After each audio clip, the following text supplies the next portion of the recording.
Mesdames et messieurs, chers Congolais, bonjour. Je viens ces jours échanger avec vous par rapport à la commémoration du premier anniversaire de la mort de M. Honoré Ngwanda Nzamboko Atumba, ancien président national de la PARECO, que l'Éternel Dieu a bien voulu retirer de ce monde pour qu'il aille se reposer dans son royaume. Et donc, cet événement ne pouvait passer sous silence. Voilà pourquoi je me suis décidé de faire une espèce de témoignage. Eh bien, aujourd'hui, je dois vous dire sincèrement que nous avons commencé ensemble, enfin peut-être pas ensemble, M. Honoré a commencé avant nous, mais au fil du temps, nous nous sommes associés à lui, parce que nous avons estimé et fondé les combats qu'il menait, et donc nous avions décidé de nous associer et de mener ces combats pour l'intérêt de notre pays ensemble avec lui. Malheureusement, l'homme propose, Dieu dispose. M. Honoré Ngwanda, comme je le disais tout à l'heure, au 21 mars 2021, nous avait quittés. Quel était le sens du combat que nous menions ensemble avec lui? Eh bien, le combat consistait à libérer la République démocratique du Congo. Mais avant cette libération, nous avions l'obligation d'informer, de mobiliser, de sensibiliser et de conscientiser le peuple congolais pour que ces derniers comprennent exactement l'essence de notre démarche. Et de ce côté-là, je dois vous dire sincèrement que nous avons fait et fourni des gros efforts. Aujourd'hui, nous pouvons en être fiers. Mais je voudrais avant, parce que ce que je fais aujourd'hui est une espèce de témoignage par rapport à ces combats. Mais je voudrais justement, avant d'avancer, invoquer une sagesse que M. Honoré lui-même avait écrit dans son livre intitulé « Ainsi sonne les glas ». Vous vous souviendrez que vers les années 80, il y a eu au Zaïre ce qu'on a appelé les contentieux belgo-zaïrois. Et donc, ce contentieux a amené la classe politique de l'époque à une dichotomie. Il y avait d'un côté ceux qui disaient qu'il faut négocier avec la Belgique, il y avait par contre de l'autre côté, et d'un côté ceux qui disaient non, il faut rompre les relations avec la Belgique automatiquement. Et vous vous souviendrez d'ailleurs qu'il y avait une mission de clarification qui a été envoyée à Bruxelles, laquelle mission a été conduite par Maître Nimedi Kangimbi, Maître Kamanda Wakamanda et M. Pinga Kassenda. Mais le maréchal Mobutu avait décidé d'amener une délégation d'une frange de la population au Maroc auprès du général, du roi Hassan II, qui était son grand ami, pour pouvoir discuter tranquillement.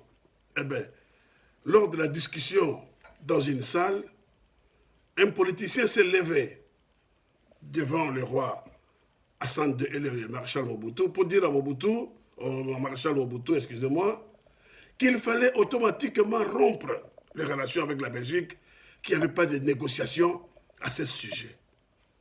Le maréchal Mobutu, naturellement, a émis un vœu contraire. Et donc, à midi juste, le roi dira à tout le monde, nous allons nous arrêter un moment, nous allons au réfectoire manger, et puis nous allons revenir en début d'après-midi pour continuer le débat. Tout le monde est sorti, ça c'est M. Honoré qui raconte dans son livre, tout le monde est sorti, le maréchal Mobutu et le roi Hassan II devant. Mais à un moment donné, le roi Hassan II s'est arrêté, il s'est retourné et il a fixé les yeux vers les politiciens congolais qui avaient émis ces vœux-là, en lui disant ceci. Il lui dit, jeune homme, la politique, c'est comme l'agriculture.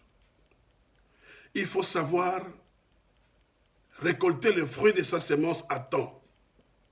Parce que plus tôt, il n'est pas encore mûr. Et plus tard, ou trop tard, il n'est plus mûr. Fin de citation. Pourquoi j'évoque cette sagesse? Parce que beaucoup de gens nous disaient, ah mais votre combat a trop duré. Qu'est-ce que vous attendez pour libérer le Congo? Le combat a trop duré. Mais je vais vous dire, mes chers amis, M. Honoré, à mon sens, était un homme très intelligent. Il savait ce qu'il faisait et il savait ce qu'il voulait. Et il nous a transmis cette intelligence et cette sagesse. Hier, le fruit était encore cru. Demain, il sera probablement pourri. Mais aujourd'hui, le fruit est mûr. Et donc, nous pouvons le cueillir tranquillement. C'est vrai que M. Honoré n'est plus avec nous. Mais M. Honoré, souvenez-vous, parce que ça résonne encore dans mes oreilles aujourd'hui comme si c'était hier, lors de la dernière réunion à laquelle moi j'ai participé, au cours de laquelle, n'est-ce pas, vous nous avez expliqué en détail la révélation qui vous a été faite par le Tout-Puissant par rapport à ces combats, qui étaient scindés en 5 différentes étapes. Et vous nous avez dit que nous avions franchi les 4 premières étapes et qu'il restait la dernière, c'est-à-dire la 5e étape. Mais vous avez dit quelque chose de très important. Eh bien, vous avez dit, chers amis, d'après la révélation que Dieu m'a montrée, la 5e étape, avant d'être atteinte, nous allons perdre ce que vous-même vous avez appelé notre officier d'ordonnance. C'est-à-dire, nous aurons fait tout le travail. Lorsque nous arriverons pratiquement à la ligne d'arrivée, l'officier d'ordonnance va mourir.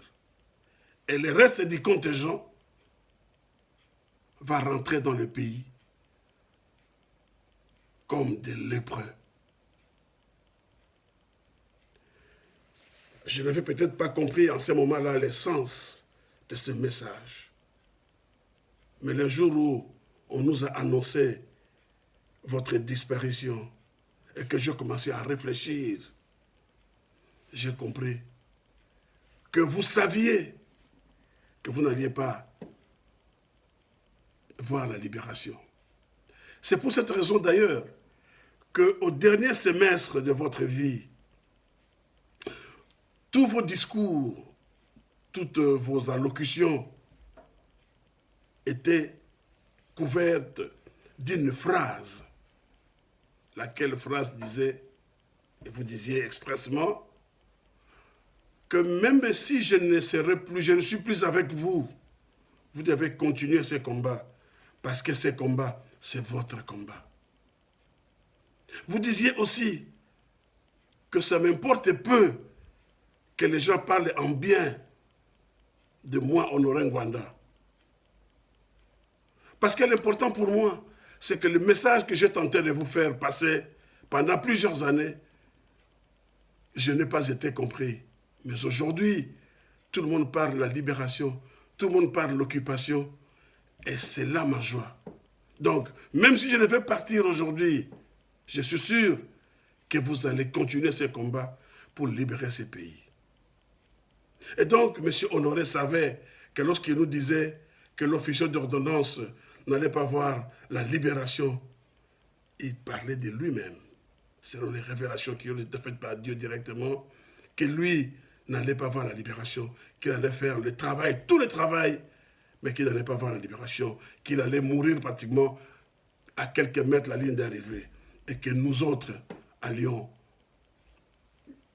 continuer ce combat, libérer le pays, mais en tout cas comme des lépreux.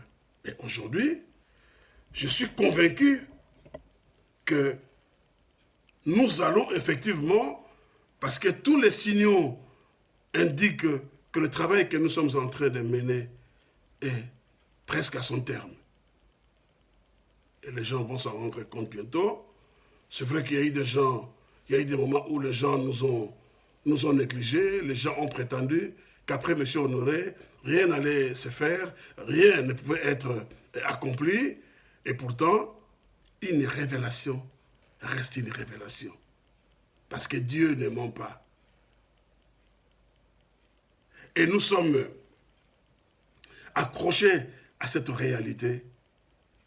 Voilà la raison pour laquelle nous poursuivons aujourd'hui les combats que nous avons débutés et menés ensemble avec M. Honoré, parce que le Congo, notre pays, mérite bien aujourd'hui une libération. Monsieur Honoré, votre voix résonne encore dans mes oreilles, comme si c'était hier, le jour où vous m'avez donné un coup de fil, parce que je n'avais jamais eu l'occasion de parler avec vous seul à seul, mais ce jour-là, vous m'avez appelé, me sollicitant de devenir un de vos communicateurs. Je ne voudrais pas révéler tout ce que vous m'avez dit ce jour-là, mais en tout cas, vous m'avez envoyé un mail ou une mail dans laquelle vous m'avez dit « Monsieur Dokabi, j'ai besoin de votre numéro personnel parce que j'aimerais m'entretenir avec vous. » Je vous ai passé mon numéro et vous m'avez appelé. J'ai accepté volontiers parce que dans tous les cas, c'est je vais dire ça comme ça, un métier, quelque chose que j'exerçais déjà, je faisais de la radio, je faisais des vidéos, mais vous m'avez demandé que je sois à votre disposition. Et j'ai accepté. Et quelques jours après, nous avons eu une séance de travail, vous, moi et Madame Candide, au cours de laquelle séance, vous m'avez donné toutes les indications pour mener à bien ma mission. Et donc, votre voix résonne encore dans mes oreilles, comme si c'était hier.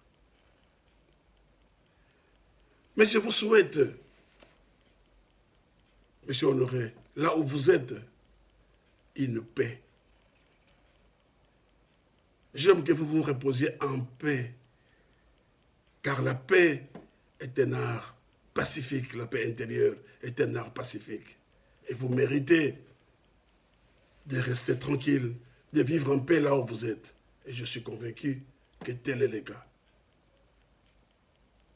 Je n'ai pas l'habitude,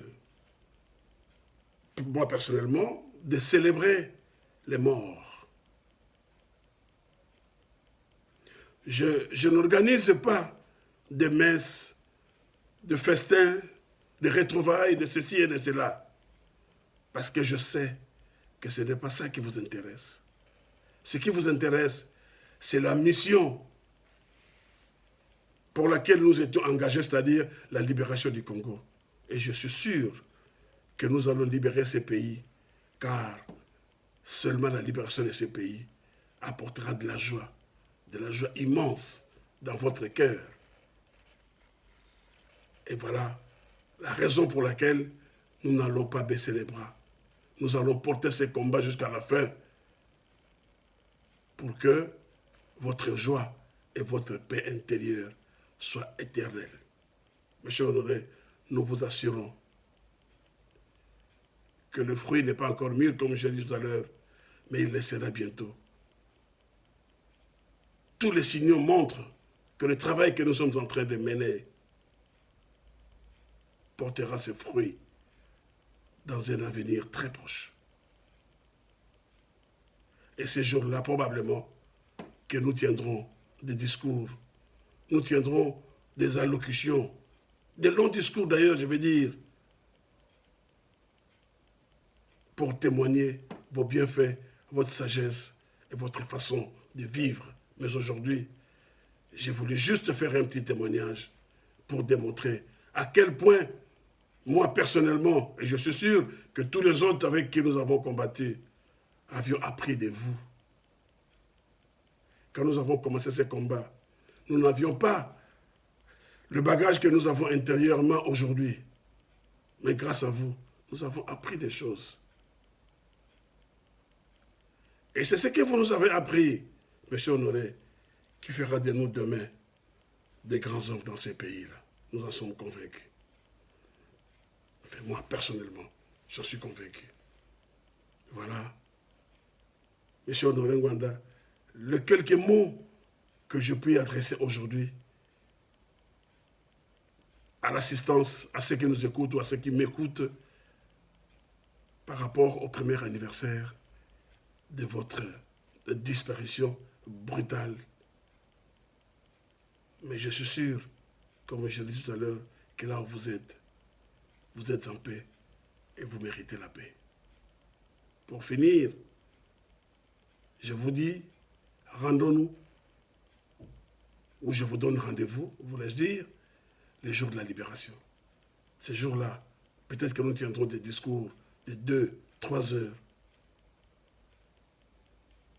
pour démontrer à quel point vous avez été important pour les Congos et pour les Congolais. Reposez en paix et je dis Ingeta, Ingeta, Ingeta.